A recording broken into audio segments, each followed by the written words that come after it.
राधे राधे। जय श्री कृष्ण। वैदिक ज्योतिष विज्ञान की पाठशाला में आप सभी का स्वागत है और मैं हूं आपके साथ ज्योतिषाचार्य जया सिंह। भारतीय नववर्ष चैत्र शुक्ल प्रतिपदा की आप सभी को बहुत बहुत शुभकामनाएं। ये 30 मार्च 2025 को होने जा रहा है, तो अग्रिम बधाई स्वीकार करें। जो हमारी कुंडली बनती है वो हम डिग्री के हिसाब से लेते हैं और जो दिन निर्धारण होता है वो सूर्य उदय के समय जो तिथि होती है उसके अनुसार होता है। तो जो हमारी कुंडली बनेगी वो 29 मार्च 2024 की बनेगी, शाम की 16:27 यानी कि शाम के 4:27 पर। ये दिन बहुत अधिक महत्वपूर्ण हो रहा है। उसका कारण ये है क्योंकि इसी दिन ग्रहण भी लग रहा है। दूसरा महत्वपूर्ण कारण ये है कि इसी दिन शनि अपनी राशि भी परिवर्तन कर रहे हैं। चूंकि ये आउटर प्लैनेट है, पृथ्वी की कक्षा से काफ़ी दूर की कक्षा में रहते हैं और बहुत स्लो गति से ये परिवर्तन करते हैं, धीरे धीरे चलते हैं और ये 2.5 साल एक राशि में रहते हैं। तो उसके बाद ये राशि परिवर्तन कर रहे हैं। तो ये एक तरह से काल के निर्धारण में बहुत महत्वपूर्ण माना जाता है इनको ज्योतिष में। तो जब एक राशि से दूसरी राशि में जाते हैं तो कुछ नए संकेतों को भी जन्म देते हैं। अब यहाँ पर इसी समय ग्रहण भी हो रहा है, वो भी एक महत्वपूर्ण हो जाता है क्योंकि ग्रहण में कहा जाता है कि सूर्य को जब और चंद्रमा को जब राहु केतु ग्रहण लगाते हैं तो कुछ ना कुछ विपत्तियों को भी संकेत देते हैं। तो इसको पूरा डिटेल में समझेंगे और जानेंगे कि क्या संभावनाएं प्रकट हो रही हैं और इनको कैसे समझेंगे। अच्छा, यहाँ पर मैं एक चीज़ और बताना चाहूँगी कि जैसे मैंने बहुत सारे यूट्यूब में बहुत सारे वीडियो वगैरह तो मैं देख ही लेती हूँ कि कैसे चल रहा है, क्या चल रहा है। तो उसमें बड़े सारे लोगों ने कि 5 ग्रही योग बन रहा है और उसमें शनि का गोचर जाएगा तो पिशाच योग भी बन जाएगा। तो मैं पहले तो ये बता दूं कि कोई भी चीज़ ऐसा नहीं होता कि निगेटिव हो। कुछ चीज़ें उसमें पॉजिटिव भी हो रही होती है और डेफिनेट कंडीशन है कि कुछ चीज़ें नेगेटिव भी हो रही होती है। तो हमें ये समझना होता है कि किन चीज़ों पे हम सतर्कता रखनी है और किन चीज़ों पर हमें डिसीजन लेकर के आगे बढ़ना है और इन चीज़ों को करना है। तो इसी की डिटेल से हम आज समझेंगे, तो वीडियो के अंत तक बने रहिएगा। अंत में मैं कुछ राशियों पर प्रभाव किन किन राशियों पर कैसा पड़ेगा उसको भी हम यहाँ पर समझेंगे। तो आइए समझते हैं। 29 मार्च 2025 को 16:27 पर चैत्र शुक्ल प्रतिपदा प्रारंभ हो जाती है और जो ग्रहण है वो 16:24 पर परम उच्च पर रहता है। उसके बाद धीरे धीरे नीचे आता जाता है। तो जब कुंडली बनाएंगे तो उसमें तो स्पष्ट दिखाई देगा, हालांकि हमारे भारतवर्ष में नहीं दिखाई दे रहा है, तो सूतक नहीं लगेगा, तो उसके लिए आराम से रहें। अब यहाँ पे आते हैं तो शनि जी जो है देव वो 21:44 पर रात्रि में अपना स्थान परिवर्तन करेंगे, कुंभ राशि से मीन राशि में प्रवेश करेंगे। तो फिलहाल जो चैत्र प्रतिपदा बनती है वो 5 ग्रही योग के साथ ग्रहण के साथ बनती है। अब यहाँ पर जो लग्न है वो सिंह लगन उदय होता है। सिंह लग्न के बारे में मोटी तौर पे समझ लें कि ये राजसी राशि है, पहाड़ों वाली राशि है, स्वतंत्रता वाली राशि है, स्थिर चरित्र वाली राशि है और नेतृत्व की अपार क्षमता वाली राशि है। अब ये अगर लगन में उदय हो रही है तो ये हमारे भारत देश की राशि बन जाती है 1 साल के लिए। पूरे जनता की, पब्लिक की, हर सेक्टर के लिए, भारत को देखने के लिए हमें सिंह राशि को देखना होगा। अब यहाँ पर जो सिंह राशि है उस पर शनि की दृष्टि है जो कि षष्ठेश और सप्तमेश है, पर यहाँ पर शनि केंद्र में स्थित है, शश योग में है, तो निगेटिव नहीं है। अब यहाँ पे सूर्य की स्थिति को देख लेते हैं तो जो लग्नेश हैं सूर्य वो अष्टम भाव में चले गए, जिसको लेकर के इतनी सारी भ्रांतियां फैल रही हैं। अष्टम भाव में जरूर गए हैं पर अष्टम भाव का प्रभाव सूर्य और चंद्रमा पर इतना ज़्यादा नहीं आता है। प्रभाव आता है लेकिन उसके परिणाम उतने खराब नहीं माने जाते। अब यहाँ पर जो सूर्य है वो राजयोगों में भी सम्मिलित है क्योंकि दशमेश भी वहाँ पर स्थित हो गया है, और साथ ही साथ वहाँ पर द्वितीयेश और एकादशेश बुध वक्री होकर कर स्थित है, द्वादशेश भी स्थित है और तृतीयेश भी स्थित है। तो धीरे धीरे हम इस चीज़ पे डिटेल में चलते चले जाएंगे कि क्या संभावनाओं को प्रकट करता है। तो यहाँ सीधी तौर पर देखिए कि राजयोग बना हुआ है, एकादश और द्वितीयेश का संबंध होने की वजह से धन योग की भी अपार संभावना को यह चार्ट प्रकट करता है।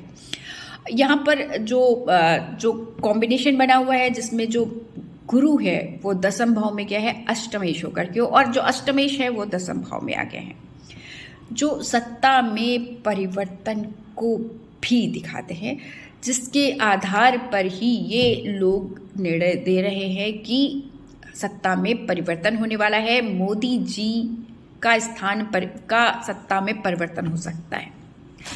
सत्ता में परिवर्तन के संकेत ये कुंडली दे रही है, पर किन किन संभावनाओं को प्रकट करती है, किन किन राज्यों को प्रकट करती है, उसको भी समझना बहुत ज़्यादा ज़रूरी है, जिसमें से जो महत्वपूर्ण है वो दिल्ली राज्य के लिए यहाँ पर दिखाई देता है। धन के लिए अपार संभावनाओं को यह चार्ट प्रकट करता है। यहाँ पर कुछ रिसर्च हो सकती है, कुछ नई चीज़ें आ सकती हैं जिसके द्वारा धन संबंधित चीज़ों में, जैसे रेसिप्रोकल टैक्स अमेरिका ने लगाया है, वैसा ही कुछ निर्णय सरकार द्वारा लिया जा सकता है जिसके द्वारा अपने देश को सुरक्षित किया जा सकता है। ये संभावना को यह चार्ट प्रकट करता है।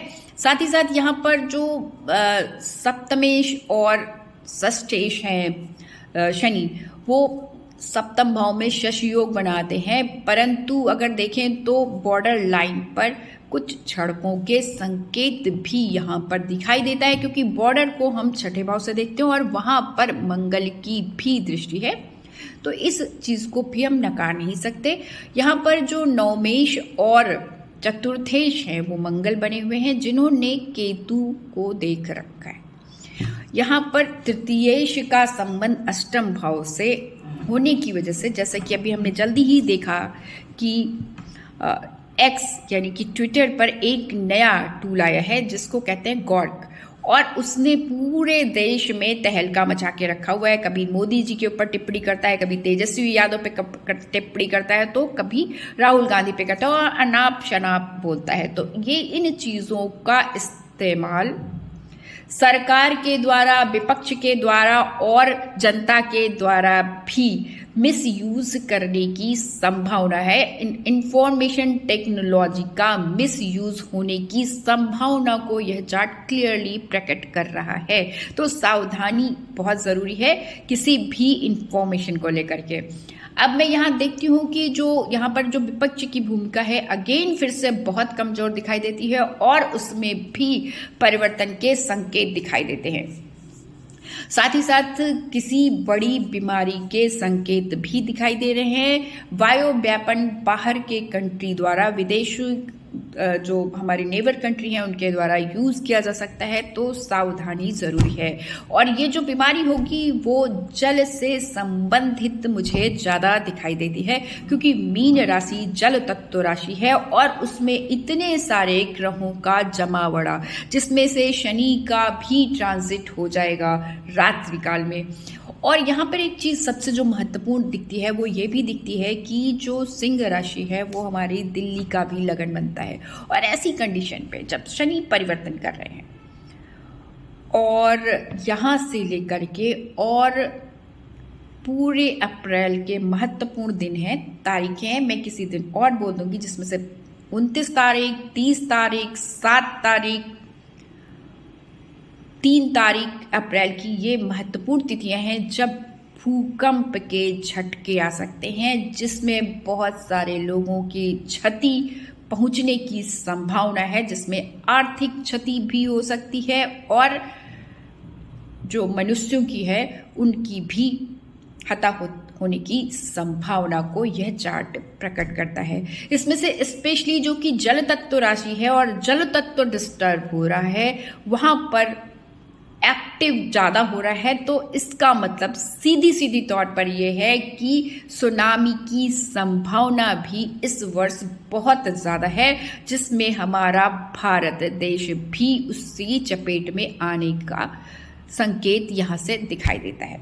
जिसमें से कोस्टल एरिया, जो समुद्र तटीय एरिया है, वो महत्वपूर्ण हो जाता है, और उसमें से सबसे महत्वपूर्ण जो एरिया आता है वो ईस्टर्न एरिया है, जो दक्षिण पूर्वीय हिस्से हैं हमारे देश के और नॉर्थ के भी, वो दोनों ही अत्यधिक संवेदनशील है।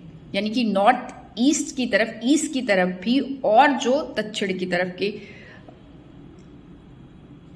उत्तर पूरब और दक्षिण पूरब दोनों ही एरिया और पूरब, ये तीनों एरिया ही अत्यधिक संवेदनशील बने हुए हैं। और यहाँ पर दिल्ली से संबंधित भी किसी बड़े घटना के संकेत यह चार्ट क्लियरली दिखाता है, क्योंकि यहाँ पर दशमेश का स्थान परिवर्तन अष्टमेश से हो गया है। तो जो भी इलेक्शन आने वाले हैं, जितने भी इलेक्शन होंगे, वहाँ पर सत्ता में परिवर्तन की संभावना है या फिर सीएम के परिवर्तित होने की संभावना है। पहला पॉइंट। दूसरा पॉइंट ये है कि यहाँ पर जो दशमेश बनते हैं वो शुक्र बनते हैं और वो वक्री हैं अष्टम भाव में, जल तत्व राशि में, फिर से स्त्री राशि में है। तो महिला के परिवर्तन की संभावना को यह चार्ट प्रकट करता है, और ये चार्ट से ही हम ये समझ सकते हैं कि दिल्ली की जो भूमिका है, दिल्ली में जो सत्ता है, वहाँ पर भी परिवर्तन की संभावना क्लियर है। अब यहाँ पर मैं एक चीज़ और बता दूं कि मंगल भी जल्द ही राशि परिवर्तन करेंगे 3 तारीख को, यानी कि 3 तारीख को रात्रि काल में करेंगे 1:00 पर। अब 1:03 तारीख को कर रहे हैं, यानी कि रात्रि काल में 2 तारीख को ही वो स्थान परिवर्तन करेंगे। अब स्थान परिवर्तन करने के साथ साथ कर्क राशि, मकर राशि और साथ ही साथ वृषभ राशि, ये तीनों राशियां पीड़ित हो जाएंगी, जो हमारे देश के लिए बहुत अधिक नुकसानदायक हो सकती हैं। यहाँ पर सिंह राशि को हम ऐसे भी समझेंगे कि ये मंदिरों की राशि होती है और जो अष्टम भाव में चली गई है, तो यहाँ पर गड़े मुर्दे उखाड़े जाएंगे और उसकी संभावना और अधिक बढ़ती हुई जा रही है, जिसकी वजह से जो केतु और मंगल का समीकरण है वो इंडिकेट करता है कि कम्युनल टेंशन भारत देश में बहुत अधिक बढ़ जाएगा। हालांकि हमें बहुत सारी चीज़ों के मिलने के भी संकेत यहाँ पे दिखाई देते हैं, लेकिन साथ ही साथ जब मंगल परिवर्तन करेंगे तो भारत देश में अचानक आतंक के साए में भी जाता हुआ दिखाई देता है। साथ ही साथ जो कम्युनल टेंशन है, यानी कि जो संवेदनशीलता है हिंदू मुसलमान को लेकर के, वो भी अधिक बढ़ जाएगी। तो कभी भी अफवाहों के उसमें ना आए। आज के लिए इतना ही। राधे राधे, जय श्री कृष्ण।